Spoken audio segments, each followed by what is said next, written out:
약 3년 전 타 채널에 이태원 클라스가 한류를 싫어하는 일본의 중년 남성을 울린 3가지 이유라는 글을 발췌 번역하여 소개한 적이 있었습니다. 그리고 이번에 소개할 장면 기사, 일본의 중년 남성이 한국 드라마에 빠진 이유도 내용은 크게 다르지 않지만 주목할 것은 도대체 왜 일본의 중년 남성을 반복해서 주목하느냐입니다.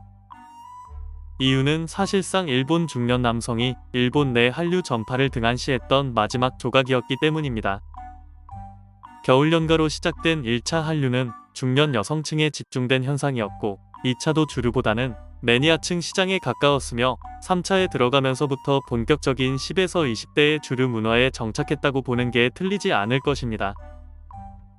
그리고 이 과정에서 단순히 K-팝, 영상 컨텐츠의 유행을 넘어 식문화, 패션, 코스메틱 등의 실제 생활 문화 전반에 자리 잡기 시작했죠. 하지만 이 상황에서도 일본의 중년 남성층은 크게 움직이지 않았습니다. 쇼와 시대의 끝자락에 소년 청소년 시절을 보냈던 그들의 자부심은 생각보다 만만치 않았습니다. 하지만 2020년 전 세계를 뒤덮은 전염 위기 사태와 더불어 OTT 강세 등 한국 컨텐츠의 접근이 휘몰아쳤던 4차 한류 유행에 철옹성 같았던 그들이 움직였습니다.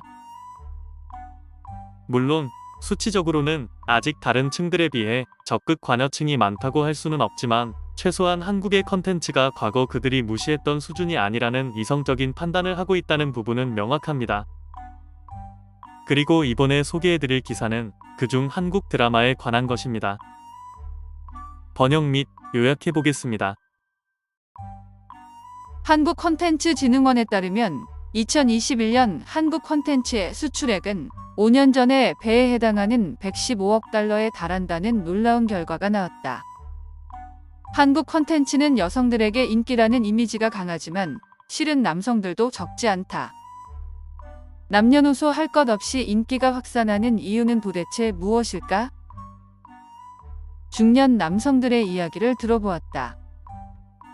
55세 한 남성은 한국 드라마가 자신의 소원을 들어준다고 말한다. 이태원 클라스에 빠져버렸어요. 이후로 끝없이 한국 드라마를 보고 있고 시간이 부족할 정도입니다. 이태원 클라스의 여주인공이 남주인공을 해치는 놈들을 다 부숴버리겠다고 하는 장면에서 그 남주인공이 너무 부러웠어요. 보는 것만으로도 여자에게 사랑받고 싶다는 욕구가 충족이 돼요. 56세의 남성은 연애 공부가 된다고 말한다. 60대를 눈앞에 두어보니 삶을 돌아보며 쓸쓸할 때가 있는데 그때 한국 드라마가 양식이 되어줍니다. 특히 연애물은 제가 주인공에 이입해서 여주인공과 어디까지 상냥하게 지낼 수 있는지 시뮬레이션을 합니다. 언젠가 찾아올 연애에 공부가 돼요. 상대방에 대한 경의나 마음을 울리는 대사도 많아서 핸드폰에 적어두기도 합니다. 51세의 직장인은 또 이렇게 말한다. 한국 드라마에 빠져 있다기보다는 술집이나 바에 가서 헌팅 토크로 활용하고 있어요. 여자아이와 얘기할 때 소재로 활용할 수 있어요. 한국 엔터테인먼트의 작가 다나베 토모코 씨는 다음과 같이 분석한다. 사랑의 불시착은 물론 이태원 클라스, 빈센조 같은 남자의 야심이나 동료와 목적을 이루는 작품에서 한국 드라마는 여성의 것이라는 편견이 깨진 것이죠. 한국 드라마는 사랑의 대상이 북한 사람, 외계인, 인어, 로봇 등 설정이 독특한 것을 넘어 바보 같을 때도 있는데 보다 보면 이게 말이 된다고 느끼게 되는 설득력과 작품성을 보여줍니다.